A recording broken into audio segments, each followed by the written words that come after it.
why sitting eases your sciatica quickly for many people.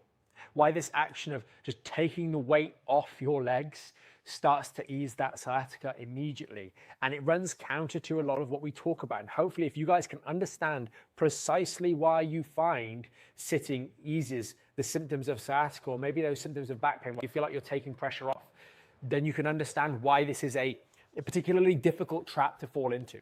What is happening at the root cause of the sciatica first and foremost? Because there's a lot of confusion around this. And make no mistake, sciatica is caused by an injury to the spinal joints in the lower part of the lumbar spine.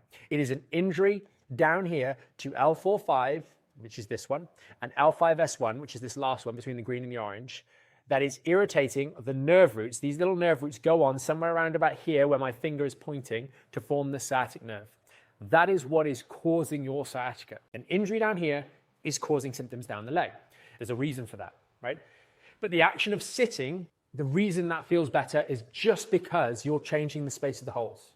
But there's a consequence to that. What we're doing is putting flexion, and you'll be tempted to round the lower back even more to create that feeling of ease. The problem is that is generally not the root cause of the problem. Your back injuries are fundamentally injuries to the ligaments that stabilize the segment.